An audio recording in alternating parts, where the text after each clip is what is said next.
Assalamu alaikum everyone. Welcome back to my channel. In this video, we will learn the concept of compound proportions. First of all, I will give you the basic idea of compound proportion, like how you can identify whether this question is related to the compound proportion or not, and then we will do some questions, question number 1 and question number 2. थोड़ा सा इनमें difference होगा। दोनों दो different concept हमारे पास compound proportion में use होते हैं। हम दोनों से रिलेटेड इस क्वेश्चन को सॉल्व कर लेंगे ताकि फॉर द बेटर क्लैरिफिकेशन। तो सबसे पहले हम देखते हैं कि व्हाट इज़ कंपाउंड प्रोपोर्शन। हम प्रोपोर्शंस को तीन तरह से पढ़ते हैं: direct proportion, inverse proportion and the compound proportion.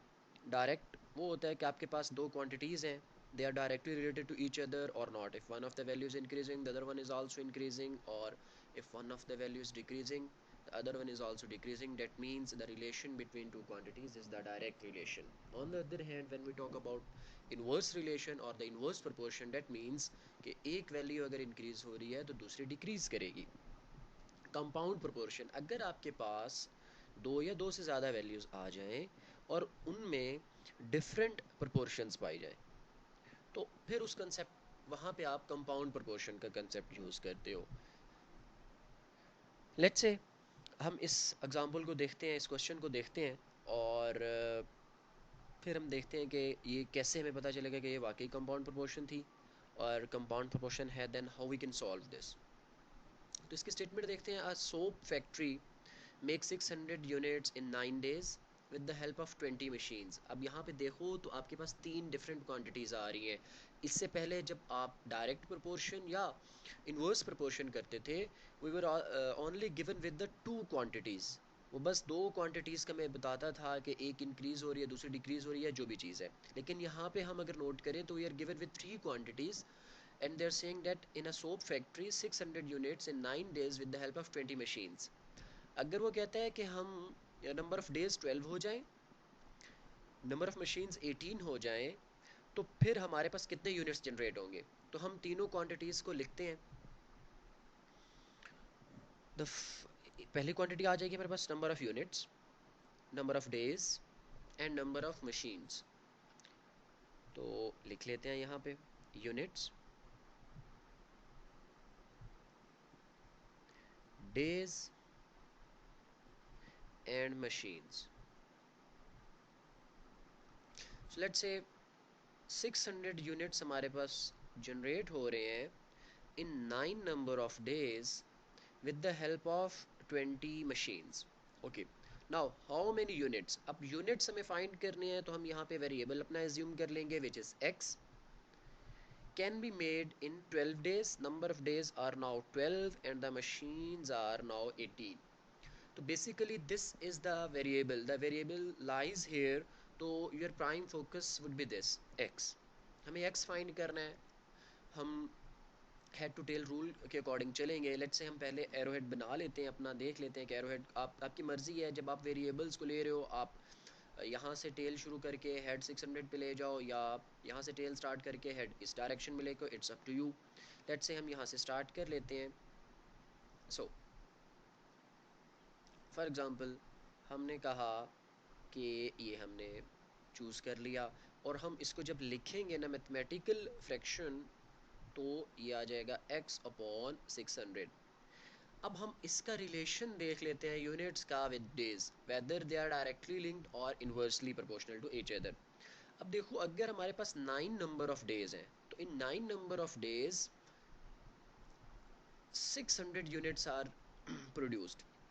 अब अगर नंबर ऑफ डेज बढ़ेंगे तो ऑब्वियसली नंबर ऑफ यूनिट्स भी हमारे इंक्रीज होंगे। तो इसका मतलब यूनिट्स और डेज जो है ये डायरेक्टली प्रोपोर्शनल हैं, तो इनके एरोज जो होंगे they will be in the same direction. तो we can write it similar same as we write this fraction 12 upon 9। First fraction को भी हमने टेल को न्यूमरेटर में रखा, हेड को डिनोमिनेटर में। यहाँ पे भी ऐसा ही, क्यों? क्योंकि ये दोनों डायरेक्टली रिलेटेड है। नेक्स्ट हम देखते हैं अब नंबर ऑफ़ यूनिट्स और मशीन्स को कंपेयर करते हैं।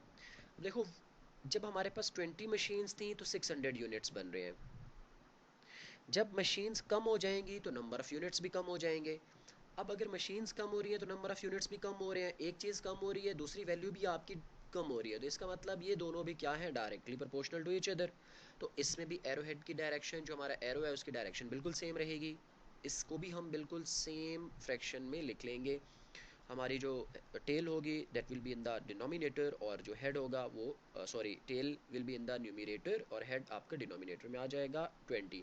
अब आपको x फाइंड करना है, आप इसको सिंप्लीफाई कर लो, 9 1s are and 9 2s are, 2 1s are, 2 10s are.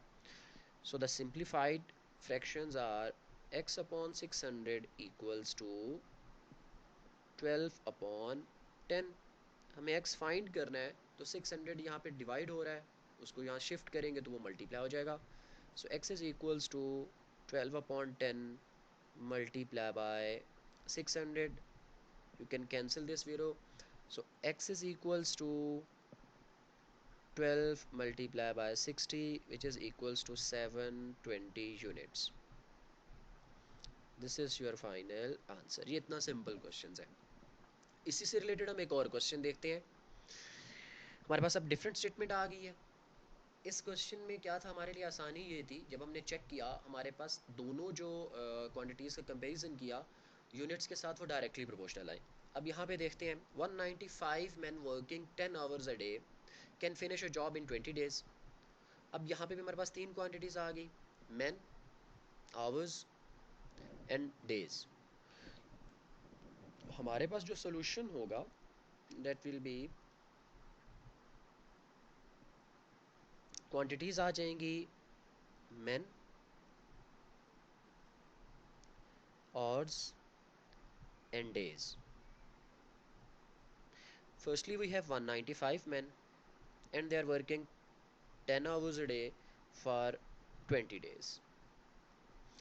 And then how many men are employed? The number of men to be found, employed to finish the job in 15 days if they work 13 hours a day। So now हमारा variable यहाँ पे है, तो same जैसे हमने previous question में किया, हमारे जो एरो की डायरेक्शन होगी, यहाँ हमारी मर्ज़ी है हम टेल टू हेड कर लें या हेड टू टेल, हमने इस तरह से चूज़ कर लिया।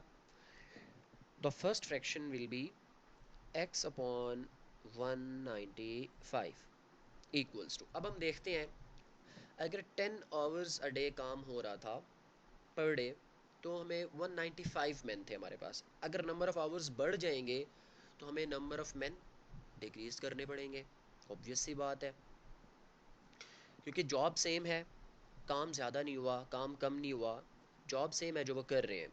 10 आवर्स अ डे कर रहे हैं तो दे रिक्वायर 195 मैन। सिमिलरली अगर वो नंबर ऑफ़ आवर्स उन्होंने इंक्रीज़ कर दिए तो नंबर ऑफ़ मैन क्या करेंगे, डिक्रीज़, तो inversely proportional to each other, इस तरह चेंज हो जाएगा। तो इधर अगर x ओवर 95 है तो यहाँ टेल आपकी 10 अपॉन 13 मल्टीप्लाई बाय, अब आप कंपेयर करोगे नंबर ऑफ मैन और डेज को। अगर 20 डेज थे तो 195 मैन, अगर 15 डेज हैं अब नंबर ऑफ डेज कम हो रहे हैं तो उनको नंबर ऑफ मैन बढ़ाने पड़ेंगे सेम चीज़ को सेम टाइम पे ख़त्म करने के लिए, ठीक है। तो 15 डेज हैं, नंबर ऑफ डेज कम हुए तो नंबर ऑफ मैन बढ़ाने पड़ेंगे, तो ये भी क्या हुआ, ये दोनों भी आपस में inversely proportional to each other है। तो this will be like 20 upon 15। Again हमें x फाइंड करना है, 195 यहाँ डिवाइड हो रहा है, इस साइड पे आके मल्टीप्लाई हो जाएगा। So x will be equals to 10 multiply by 200 divided by 13 multiply by 15 is 195, and this 195 जो यहाँ डिवीजन पे था यहाँ आके वो मल्टीप्लाई हो गया, 195 will be cancelled with 195, x is equals to 200 men। They required 200 men to complete the same job in 15 days if they work 13 hours a day। If you have any questions you can ask in the comments. Thank you।